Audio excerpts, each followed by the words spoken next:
y entonces vimos un grupo de mujeres se pararon ante nuestra institución pidiéndonos que le acompañáramos a expresarse, a manifestarse, y fue algo apoteósico. No hicimos ni siquiera convocatoria, no hicimos ni siquiera como acostumbramos tirar volantes, ni guagua anunciadora, ni nada de eso, sino que fue la población que pidió de una manera desesperante esto. ¿Qué usted puede decirnos sobre este tema? Mira, en el marco estratégico de, que tiene el gobierno del hijo Abinader, de privatizar o fideicomisar los servicios públicos, el deterioro de lo mismo es fundamental para que la gente piense y la población que la única salvación es justamente asumir el fideicomiso. Correcto.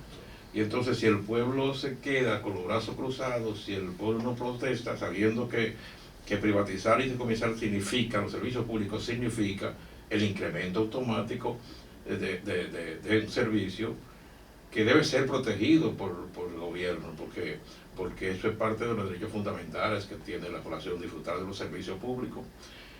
El país no ha hecho todavía conciencia de lo que significa esto. Por suerte, hay muchos procesos que están en camino y el gobierno no tendrá oportunidad de cumplir, definir estratégicamente los planes que tiene, porque le queda poco tiempo, le queda menos de un año.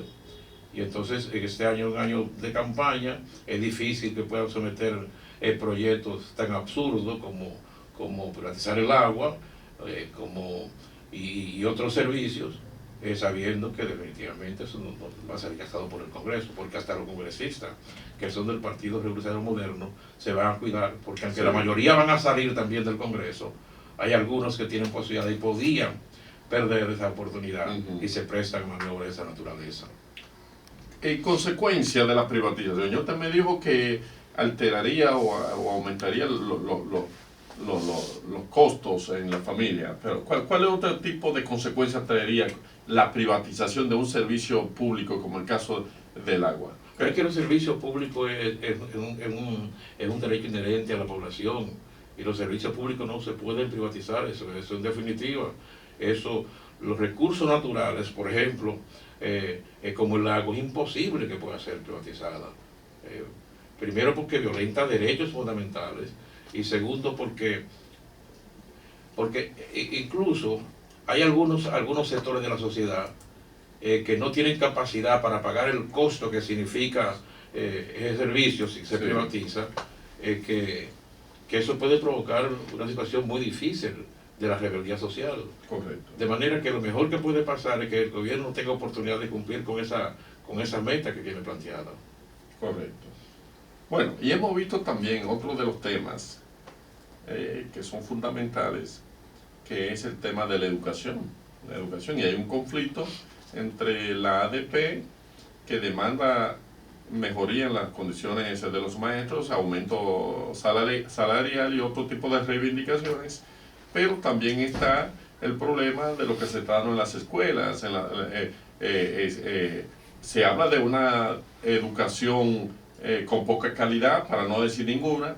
Están atacando a los profesores de que son incapacitados. Hay un 4% que va que se le invierte al sistema educativo dominicano a educación de más de 200.000 millones de pesos, y no vemos realmente a dónde va ese dinero. Se sigue marginando al maestro, siguen las pandillas a lo interno de la escuela y sobre todo los grupos políticos premiando a las escuelas del país, que se han convertido como si fueran partiditos políticos las escuelas. ¿Qué usted tiene que decir con esto?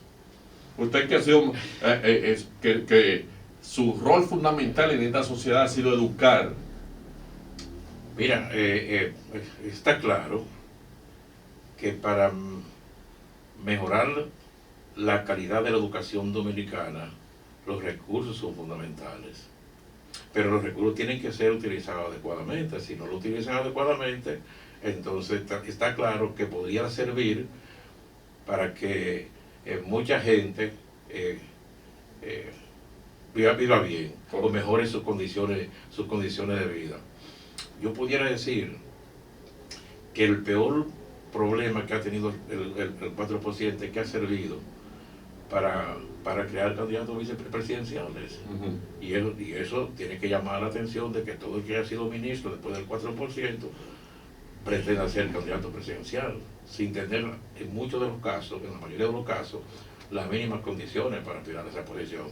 Es que piensan que los recursos son fundamentales, es lo único que puede orientar tu posibilidad de política. Y yo creo que en principio fue adecuadamente manejado. Bueno, las construcciones de infraestructura de escuelas, eso fue notorio. Tal vez hubo algunas anomalías en términos de que se hicieron escuelas en lugares inadecuados, incluso hasta que el costo de la obra no se corresponda con la evaluación que han hecho los técnicos posteriormente. Bueno, pero en definitiva las obras están ahí. Sí. Después que se hace esa parte, y en esa parte hay que decir que se avanzó, entonces hay otros elementos que gravitan, y es la inversión.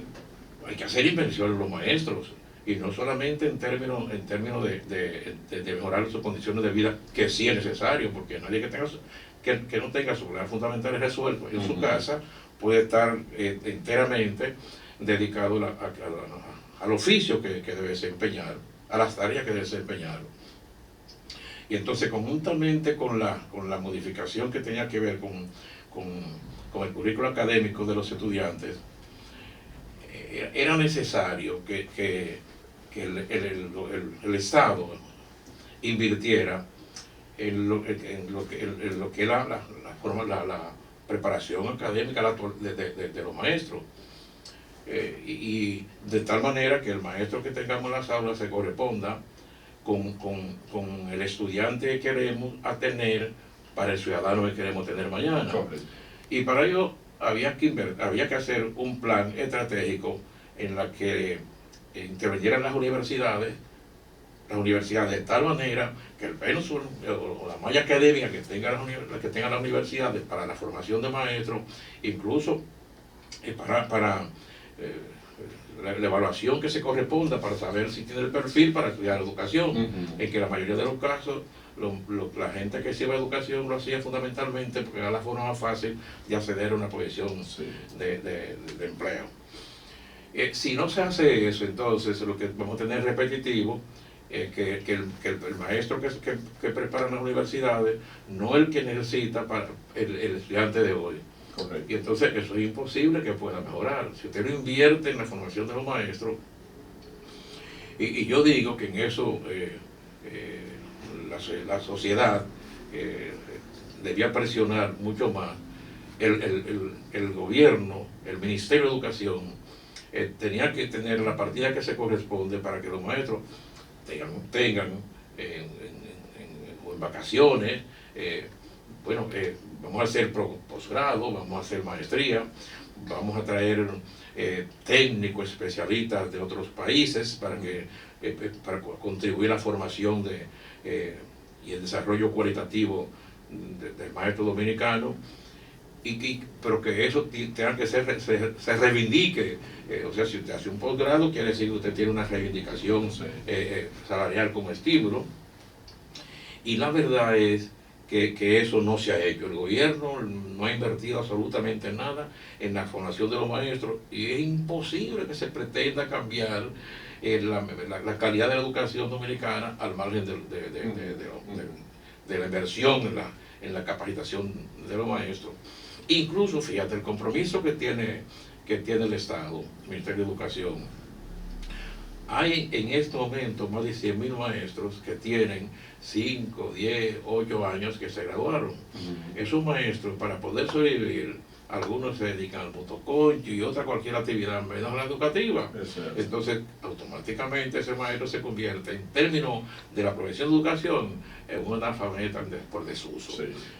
Pero el gobierno está obligado de que los recursos que invirtió para tener un recurso humano de esa naturaleza no caigan en el vacío, porque frustra no solamente al que se hizo profesional, frustra a la familia, que muchas veces es la esperanza de cambiar de modo de vida, y eso solamente se logra cuando el Ministerio de Educación invierte para mantener actualizado a esos docentes que todavía no tienen cabida en el sistema educativo dominicano. Sí. Yo pienso que esos son elementos fundamentales. Y lógicamente, ahí los ministros invierten mucho en cosas que no son fundamentales. Es notorio, por ejemplo, que recientemente se descubrió que había millones y millones de libros por ahí que no llegaron a manos de los estudiantes. Es notorio que en medio de la situación que vive el país y que tanta necesidad en las escuelas, sí, necesidad de todo tipo, sí, por ejemplo, de que el personal que se necesita para que las tablas extendidas puedan funcionar adecuadamente, todavía no han sido nombrados. Y entonces al Ministro de Educación se le ocurre cambiar los uniformes, como que eso forma parte de invertir más de 2.000 millones de pesos para cambiar los uniformes. Eso sencillamente entra en el marco del absurdo. Y sí, yo creo, porque es parte de que los maestros necesitan el incremento que se corresponde, porque la ley lo contempla. De cada tiempo hay que revisar el nivel salarial. Y la calidad de educación no depende básicamente de los maestros. Eso es un elemento fundamental. Pero hay que preparar al maestro para que se corresponda definitivamente con los objetivos y las metas y los fines que tiene el sistema educativo dominicano. Y comparto plenamente la reivindicación que se hace respecto a los maestros pensionados y jubilados.